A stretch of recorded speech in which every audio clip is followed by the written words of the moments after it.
ರಾಜ್ಯದಲ್ಲಿ ಹಲವು ಬ್ಯಾಂಕ್ಗಳಲ್ಲಿ ರಾಬರಿ ಪ್ರಕರಣಗಳು ದಿನೇ ದಿನೇ ಹೆಚ್ಚಳ ಆಗ್ತಾ ಇದೆ. ಪ್ರಮುಖವಾಗಿ ಬೀದರ್ ಆಯಿತು, ಮತ್ತೊಂದು ಕಡೆ ಮಂಗಳೂರಾಯಿತು. ಈಗ ಬೀದರ್ನಲ್ಲೂ ಕೂಡ ಅಂದ್ರೆ ಮತ್ತೊಂದು ಪ್ರಕರಣ ಬೆಳಕಿಗೆ ಬರ್ತಾ ಇದೆ. ಅದು ಕೂಡ ಬ್ಯಾಂಕ್ ರಾಬರಿ. ಹಾಲಿವುಡ್ ಸ್ಟೈಲ್ ಅಲ್ಲಿ ಕಳ್ಳರು ರಾತ್ರೋರಾತ್ರಿ ಬ್ಯಾಂಕಿಗೆ ನುಗ್ಗಿ ಎಲ್ಲವನ್ನ ದೋಚಿ ಪರಾರಿಯಾಗಿದ್ದಾರಂತೆ. ಈ ಕುರಿತ ಒಂದು ರಿಪೋರ್ಟ್ ಇದೆ, ಬನ್ನಿ ನೋಡ್ಕೊಂಡು ಬರೋಣ. ಹಾಲಿವುಡ್ ಸ್ಟೈಲ್ ನಲ್ಲಿ ಬ್ಯಾಂಕ್ ರಾಬರಿ. ಖದೀಮರ ದರೋಡೆ ಸ್ಟೈಲ್ಗೆ ಖಾಕಿ ಶಾಕ್. ಬ್ಯಾಂಕ್ನಲ್ಲಿ ಚಿನ್ನಾಭರಣ ಇಟ್ಟಿದ್ದ ಗ್ರಾಹಕ ಕಂಗಾಲು. ಚಂದ್ರನ ಕಳ್ಳು ತಪ್ಪಿಸಿ ನಾವು ತಾರೆಯ ಕದಿಯೋ ಕಳ್ಳರು. ಹೌದು, ವಿಜಯಪುರ ಜಿಲ್ಲೆಯ ಮನಗೋಳಿ ಪಟ್ಟಣದ ಕೆನರಾ ಬ್ಯಾಂಕ್ನಲ್ಲಿ ಸಿನಿಮೀಯ ರೀತಿಯಲ್ಲಿ ದರೋಡೆ ನಡೆದಿದೆ. ಮೇ 24ರ ತಡರಾತ್ರಿ ಜಿಟಿ ಮಳೆಯಲ್ಲಿ ಬ್ಯಾಂಕಿಗೆ ನುಗ್ಗಿದ ಕಳ್ಳರು ಚಿನ್ನಾಭರಣ, ಹಣ ದೋಚಿದ್ದಾರೆ. ಈ ದರೋಡೆಗೆ ಕಳ್ಳರು ಹಾಕಿದ್ದ ಪ್ಲಾನ್ ಕೇಳಿದ್ರೆ ನೀವು ಶಾಕ್ ಆಗೋದು ಗ್ಯಾರಂಟಿ. ಇಷ್ಟಕ್ಕೂ ಆ ಖತರ್ನಾಕ್ ಗ್ಯಾಂಗ್ ಮಾಡಿದ್ದೇನು ಅಂತೀರಾ? ಹೇಳ್ತೀವಿ ಕೇಳಿ. ಯಾರ್ದೋ ದುಡ್ಡು ಎಲ್ಲಮ್ಮನ್ ಜಾತ್ರೆ, ಔರಂಗಜೇಬಿ ಕೈ ಹಾಕಿ ಇವರದ ಔರಂಗಜೇಬ್ ಬಂದರ್ಬಾರ. ಜಿಟಿ ಮಳೆಯಲ್ಲಿ ಬ್ಯಾಂಕ್ ದರೋಡೆಗೆ ನುಗ್ಗಿದ ಖದೀಮರು ಮೊದಲು ಬ್ಯಾಂಕ್ಗೆ ಸಂಪರ್ಕಿಸುವ ವಿದ್ಯುತ್ ತಂತಿಗಳನ್ನ ಕಟ್ ಮಾಡಿದ್ದಾರೆ. ನಂತರ ಬ್ಯಾಂಕ್ ಸುತ್ತಮುತ್ತ ಕರೆಂಟ್ ಇಲ್ಲದಂತಾಗಿ ಸುತ್ತಲೂ ಕತ್ತಲು ಆವರಿಸಿಕೊಂಡಿದೆ.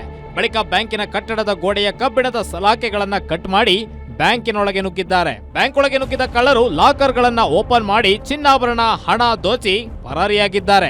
ಹೋಗುವಾಗ ಸುಮ್ಮನೆ ಹೋಗಿಲ್ಲ, ಬ್ಯಾಂಕಿನ ಸಿಸಿಟಿವಿಯ ಡಿವಿಆರ್ ಅನ್ನ ಹೊತ್ತೊಯ್ದಿದ್ದಾರೆ. ಇದರಿಂದ ಬ್ಯಾಂಕಿನ ಚಿನ್ನಾಭರಣ, ಹಣವನ್ನ ಡೆಪಾಸಿಟ್ ಇಟ್ಟಿದ್ದ ಮನಗೋಳಿ ಪಟ್ಟಣದ ಸುತ್ತಮುತ್ತಲಿನ ಜನರು ಕಂಗಾಲಾಗಿದ್ದಾರೆ. ತಾವು ಇಟ್ಟಿರೋ ಚಿನ್ನ ಮತ್ತು ಹಣದ ಕತೆ ಏನು ಅಂತಿದ್ದಾರೆ. ನಮಸ್ಕಾರ, ನಾನು ಮನಗೋಳಿ ಪಟ್ಟಣದ ಶಿವನಗೌಡ ಬುದ್ಕೊಂಡ ಕೆನರಾ ಬ್ಯಾಂಕಿನ ಒಂದು ಗ್ರಾಹಕ. 26ನೇ ತಾರೀಕಿಗೆ ಕೆನರಾ ಬ್ಯಾಂಕ್ ಕಳುವಾಗಿದೆ ಮನಗೋಳಿಯಲ್ಲಿ. ಆದ ಕಾರಣ ಪೊಲೀಸ್ ಸಿಬ್ಬಂದಿಯವರು ಮಾನ್ಯ SP ಸಾಹೇಬರು 8 ತಂಡಗಳ ಎಲ್ಲ ಓಡಾಡಿಸಿ ಮಾಡಿ ಒಂದು ಕ್ಲಿಯರಿಟಿ ಕೊಟ್ಟರು. 53 ಕೋಟಿ ರೂಪಾಯಿ, 26 ಲಕ್ಷ ಬ್ಯಾಂಕ್ ಚಿಲ್ಲರ್ ಐತಿ, 7 ಲಕ್ಷ 6 ಲಕ್ಷ ರೂಪಾಯಿ ಕ್ಯಾಶ್. ಇದು ಈ ಸುಧಾರಣೆ ಆದರೂ ಒಂದು ಕ್ಲಿಯರಿಟಿ ಕೊಟ್ಟರು.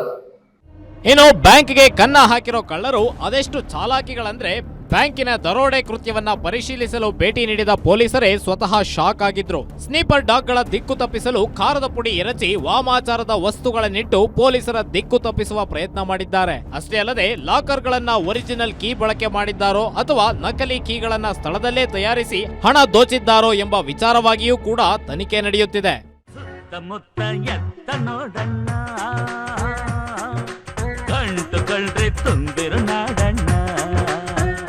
ಈ ಕೇಸ್ನಲ್ಲಿ ಬರೋಬ್ಬರಿ 58 ಕೆಜಿ 976 ಗ್ರಾಂ ಅಂದಾಜು 53.26 ಕೋಟಿ ರೂಪಾಯಿ ಮೌಲ್ಯದ ಚಿನ್ನ ಹಾಗೂ 5,20,000 ನಗದು ದೋಚಿ ಪರಾರಿಯಾಗಿದ್ದು, ಈ ವಿಚಾರವಾಗಿ ವಿಜಯಪುರ SP ಲಕ್ಷ್ಮಣ ನಿಂಬರಗಿ ಪ್ರತ್ಯೇಕ ಅಪರಾಧ ಪ್ರಕರಣ ಭೇದಿಸಲು 8 ನುರಿತ ಸಿಬ್ಬಂದಿಗಳ ತಂಡಗಳನ್ನು ರಚಿಸಿ ಆರೋಪಿಗಳ ಪತ್ತೆಗೆ ಬಲೆ ಬೀಸಿದ್ದಾರೆ.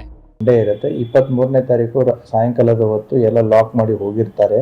25ನೇ ತಾರೀಕು ಅವರ ಪ್ಯೂನು ಕ್ಲೀನಿಂಗಿಗೆ ಅಂತ ಬಂದಾಗ ಶಟರ್ಸ್ ಲಾಕ್ ಕಟ್ ಆಗಿರೋದು ಗಮನಕ್ಕೆ ಬರುತ್ತೆ. ತದನಂತರ ಪೊಲೀಸ್ ಇಲಾಖೆ ಮಾಹಿತಿಯನ್ನು ಕೊಡ್ತಾರೆ.